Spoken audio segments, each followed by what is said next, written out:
Yeah, just checking on the injury situation and illness as well. How are Thiago, Firmino and Joel Matip, and what's their likely availability for this game tomorrow? I think all trained yesterday, full, and so not sure yet what we make of that exactly, to be honest, because we have to see how they react until today. So Thiago was only a week out. That probably would be fine, but I have to wait for it. Joel was only 3-4 days, I think, so he is fine, I would say. And with Bobby, it was longer out. It was the first session, so we have to see if we have to stress that, or if it makes probably sense to give him just a few more days with proper training, because we obviously don't train properly today. It's a -1 session. It's a tactical stuff, not high intensity, and Bobby might need something else. So we will see that. But they are all in training. At 2-0 up then, and with home advantage, what danger is there still in this tie for you? The danger everybody knows about. So it's a 2-0. I think it's the lead which got turned over most often in the history of football. So because if you have them at half time being 2-0 up, and you have a team who thinks we are halfway through, then you are already on the wrong path. And so we are long enough in this. We know that it's a much better result than I would have expected, to be honest. Before we played there, the game didn't look like we will win it 2-0 for most of the time. It was a really tough tie and a really difficult game to play. We knew before they have quality. After that, we knew they have real quality, and so now they will show up here. Won the last game, I think 5-6-0.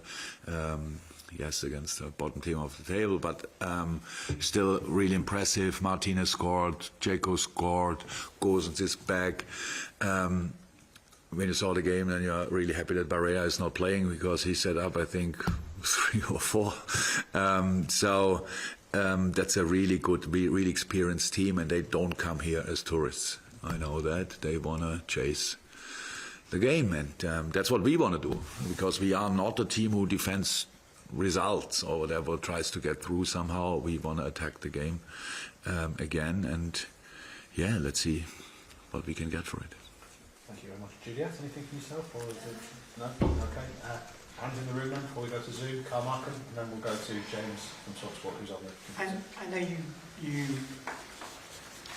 complain sometimes about the amount of fixtures you play, but is getting into a rhythm and getting some momentum, playing now as you are going to be doing Saturday, Tuesday, or Saturday, Wednesday, Saturday, helpful to you and helpful to the players? No, only when you can make changes. If you cannot make changes, no. We play Sunday. We played now the final on Sunday, then Wednesday, then Saturday, now Tuesday. That's actually a horrible schedule. So if you can make changes on decisive positions, like in the machine room, midfield, blah blah blah, and these kind of things, if you can do that, then it's possible. If not, then not. Maybe I start out of the blue with it, but it's essential that at one point that we go again for the 5 subs in the Premier League. It is, because we have 3 competitions and we have 5 subs, and the one we don't have that. But even for the team, if you don't have 3 competitions, only 2, makes so much difference. And I don't understand why it takes that long to understand it, because the Premier League has to save their top class players as well. It cannot be that we do it because some clubs think it would be an advantage for the bigger clubs. It's not about an advantage. It's about the game.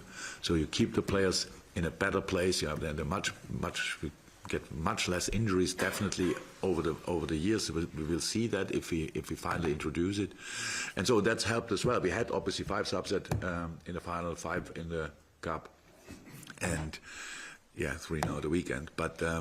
That's really important. So the schedule is fine for us. We are used to a tough rhythm. That's not a problem. But Sunday, Wednesday, Saturday, Tuesday is really tough, and it's not perfect. But we could make changes. That's why we will be ready again. You so rarely take Mo off, or when you do take him off late. Was the weekend with one eye on today or tomorrow, or Was it a tactical thing, or what was he thinking with his substitution at the weekend? It's exactly the same substitution like it's for all other players. Usually you leave more on because he is obviously that desperate to score a goal, and if the situation gives it to us that we have counter attacking, then it makes absolutely sense to leave him on the pitch for this one thing. Mo always defends until the end. We had the opportunity to bring a fresh player, and in Diogo Jota obviously, and that's why we made the decision for this time like this, but no further reason. I apologise for the hands we can't get to. We are going to go over to the screen now, so we'll go to James from TalkSport, then Max from DAZN in Germany, and Dave Maddock, and then we'll come back in the room to finish off. But James from TalkSport. Hi, Jürgen. Yesterday, Pep Guardiola said that Liverpool were the toughest opponent that he's faced as a manager. That's quite some statement, isn't it? Yeah. Yeah, I can give that back, huh? Easily. I could say City is the toughest opponent I ever had, but I should not forget, I faced him already at Bayern, so I cannot say that it was much easier. It's just a different situation. No, I know what he means. We push each other on insane levels. We pushed each other on insane levels in the last few years. The amount of points both teams collected, okay, we couldn't cope with it last year for obvious reasons, but in the other years we were really around. And how I said, I don't think City would get the amount of points they will get this year if we wouldn't be around, and the other way around is pretty much the same. It's good, but a lot of games to play, so we will see where we end up. Max, we go to you in Germany. It needs to be in English, I'm afraid, the manager's answer as it stands at the moment. Is that a problem? Are you still okay? Question in German or in English? English would be preferable. Would be better, okay. Your team looks incredibly strong, especially under pressure. How do you rate the current level of your team compared to the championship year and the year of the Champions League title? Would be perfect if the answer is in German. That's obviously not possible. Actually, with UEFA's indulgence, I'm happy if you answer in German if you wish to, but that's fine. Okay, what was the question again? No, it was German. Ja, wir sind da, wir haben das gleiche Level, gleiche Niveau, würde ich sagen.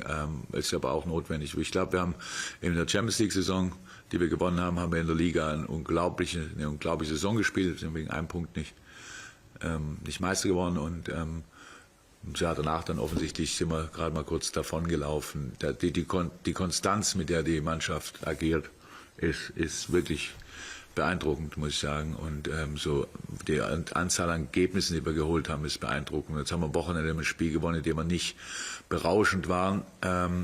Zeigt dann einfach, dass es erstens auch möglich ist und zweitens man trotzdem gewinnen kann. Und das hat dieses Wochenende besonders süß gemacht. Aber jetzt, wir müssen im Moment relativ oft darüber sprechen, wie gut wir sind. Dabei ist noch gar nichts passiert. Es gab einen Cup zu gewinnen, den haben wir gewonnen, aber bei allen anderen sind wir sicher nicht Favorit, allen anderen Wettbewerben. Und deshalb haben wir noch ein bisschen was vor und gucken dann nach der Saison, wie man das genau vergleichen kann. Thank you, Max. Just anything interesting? Nah. Dave, back to English, please, if possible. Dave Maddox, sorry. Jürgen, my German's not very good. Likewise. Very good. I'd like to ask you to repeat that in English, but I'll ask a slightly different question. You've obviously got to be a fantastic team in Inter to get through to the quarterfinals of the Champions League. But it must be, not sobering, but it must be, sometimes you must stop and think, well, this is such a challenge that you've got to beat Inter, but then you'll almost certainly have to beat Chelsea or Manchester City to win the Champions League. And obviously in the league, you're going to have to beat Chelsea and Manchester City. And in the FA Cup, if you can get through against Forest or Huddersfield, you have to beat them as well. And that must be, I mean, I don't know, how do you feel about that? Is that a good thing or a bad thing? Does it sometimes make you depressed, sometimes make you a huge challenge? Yeah, it was exactly the same question the German colleague asked. Oh, you couldn't hear it. No, it was not. So that's right. So, but we may start with the issue we have. So, like, we should not forget, I think when we saw the draw, when you all saw the draw, you thought as well, that's the toughest one probably in the, you could get. And for us, it's just normal. I can't remember that it kind of a draw where I thought, oh, yeah, okay, but I don't think these things usually, but even I'm a human being, I think, okay, that's doable or whatever. But it's always like this. You always get these kind of opponents, and in the Champions League, it's Inter, and yes, in the Premier League and FA Cup and in all other competitions, it's not only City and not only Chelsea. It's we play so many other teams as well. It's the strongest league in the world, no doubt about that, where we're in. So there are no easy games, but it's the challenge, and actually we enjoy it. We spoke in the press conference about it. I think if we wouldn't be here this year or 2 years ago or 3 years ago, then City would have been champion in February. So because we're around, it was tighter. If City would not be here, I think we had a good chance that we would be champions, but we are here and they are here and the other teams are here as well, so it's completely hypothetical and not interesting. It's a challenge, but we like challenges and we are used to it. We play the strongest teams in the world, and at a specific point in each competition, you will face the strongest teams in the world. That's why I said I didn't watch the last few Carabao Cup finals, to be honest, before we played now, but this game we played there, that was completely different level for me. It was unbelievable. The intensity, 120 minutes like this. That's because Liverpool and Chelsea face each other. That's great for the supporters. It's great for everybody involved in football that you can have games like this. Usually finals are kind of, not so exciting, a lot of tactics, stuff like this. But when these calibers face each other, then it's all in. And I think that's really good for football. And I come back, and that's why we need 5 subs. I tell you. And I don't know why you're laughing. It's not funny. We need 5 subs. Any final ones in the room? Before Fabinho is the player who's coming. No? All good? Fantastic. Thank you very much. And, see you That's it. That's it.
for us, for the club, to win the Carabao Cup.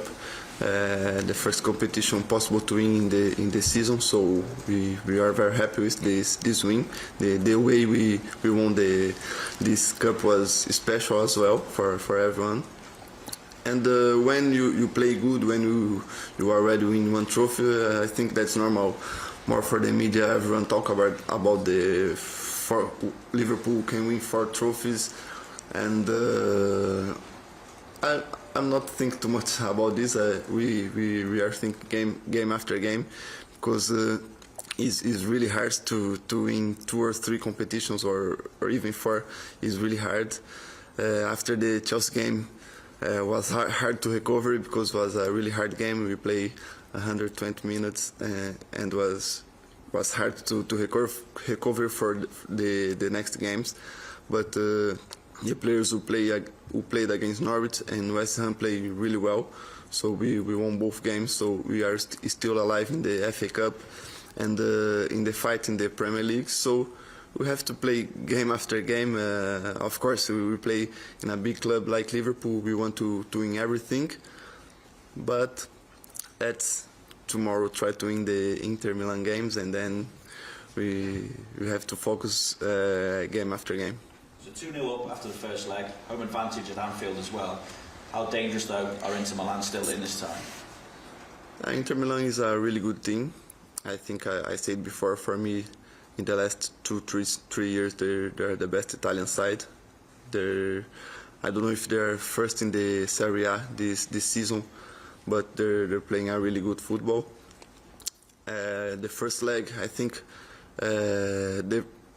the first half of the game they played better than us. They had a good chance to score, a ball in the bar, a shot in the bar, and but we are more realistic in front of the goal. We scored 2 goals, and a big team have to win games like this as well. When you don't have too many chances to score, you have to score the chance you have. So that's what we did the first game.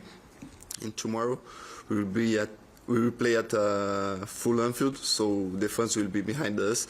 We have to try to give everything, being the highest level of intensity, of concentration, to not to give the confidence to them. We have to do what we do usually here at Anfield, to play our best football and try to kill this game the quickest as possible if you can. Thank you, Juliet, and Chris. Hey, do you, at this stage of the season, to still be competing in the 3 remaining competitions, do you get that sort of extra buzz, that extra drive, that extra edge? Does it give you that extra excitement at this stage? It was just something that Trent alluded to a couple of weeks ago about he thrives off it, this stage of the season, because you can see what's ahead of you. Yeah, it's really nice to be still alive in 3 competitions. As I said before, physically it's hard, but that's good for everyone, because everyone can play, can show their quality. Some players who don't really play too much have the opportunity to play in other competitions, so that's good for the team, for the manager. He know he can count with everything for every game that we have. And there's something new for us, because this was the first time that I play a cup final with Liverpool, a domestic cup final with Liverpool. Now I think that's the first time we are in the quarterfinals of the FA Cup as well. So yeah, this is something new. It is always important to win trophies, to be in the last phase of the competition. So, as I said before as well, we are Liverpool. We have to try to win everything that we can.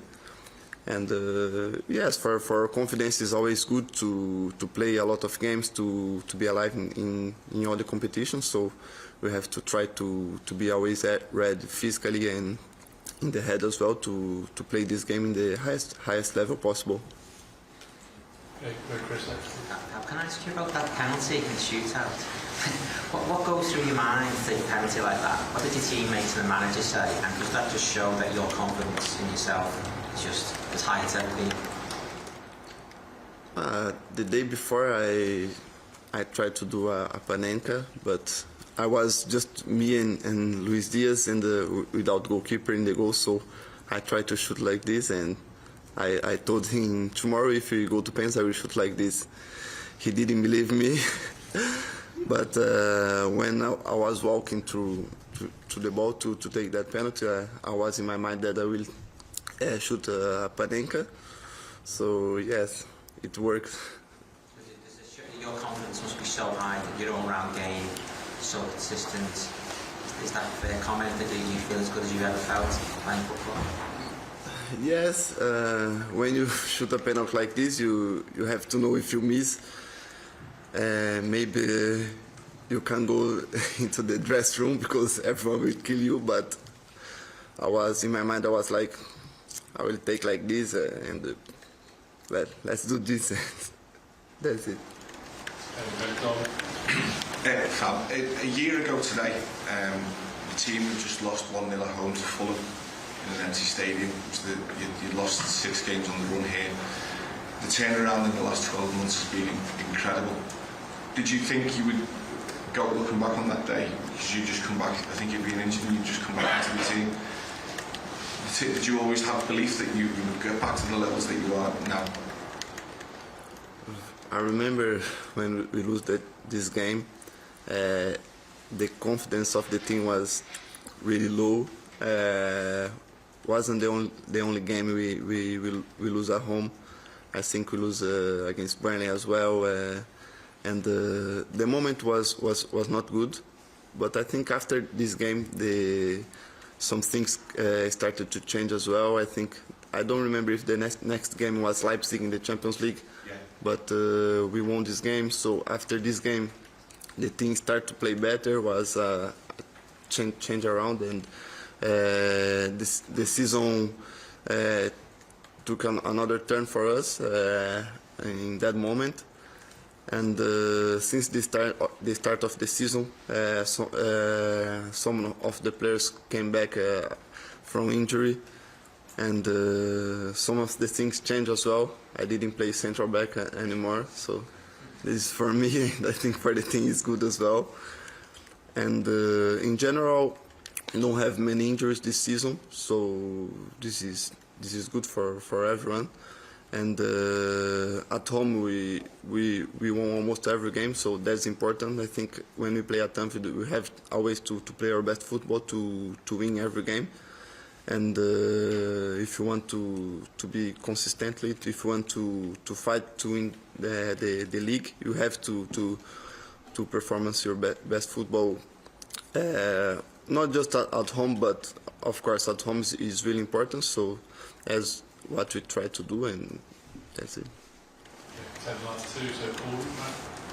I was just wondering, I think the squad now is stronger than the squad that was in the Premier League and the Champions League. I think you've evolved as a squad and stronger than when you won those 2 trophies. Yes, maybe, yes. Because we have more time playing together. We know each other. Of course, we lose some players, some important players. Gini Wijnaldum he was a really important player who won the Champions League and the Premier League with us. And we lose other important players as well, Shaqiri, Lovren. But I think when you play 4 or 5 years together, that's normal. You play better. Some things is more automatic. So I think because of the time playing together, the time with the manager and the staff technique, so make us better. You mentioned Luis Diaz before. How impressed have you been with his impact? Because you had to wait a bit of time to settle in at Liverpool. He's settled in straight away. Different examples, but you must have been impressed. Yeah, it's really impressive. He's been here, I think, 1 month and a half, and playing in a really high level. He was really important in the final as well. For me, he was one of the best players in the final against Chelsea. And I think the final was only his third game maybe with us, so he's really impressive. He's really good. It's not always easy to play in a high level when you change of country, you change the league. He was not used of the intensity of England, but he looks like he was playing here a long time, because he's playing really good and has been really impressive. Okay, final question from James from TalkSport, please. Hi Fabinho. Trent Alexander-Arnold recorded his 16th assist at the weekend. Do you think he's changed the game when it comes to the modern fullback? Yes, Trent is really important for us. Not just with the assist, but in the game, when you have the ball, he is really important. He always can find a pass in between the lines, and sometimes we think he don't have solution, and he always find an important pass. And of course, in the last part of the pitch, he can always change the game. He can always find an assist, and 16 assists is really impressive for a right back. And we have still 3-4 months to play, so this number will be high.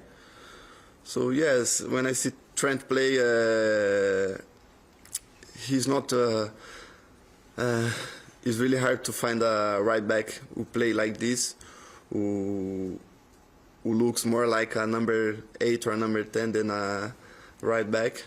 But I hope he will continue to playing like this, to playing in a high level, and because he can be one of the best right backs in the history, maybe the best, and hopefully he will keep playing like this. Hey guys, that's us. No, sorry, we're going there. Thank you very much. Thank you. Take care. Cheers. Yeah.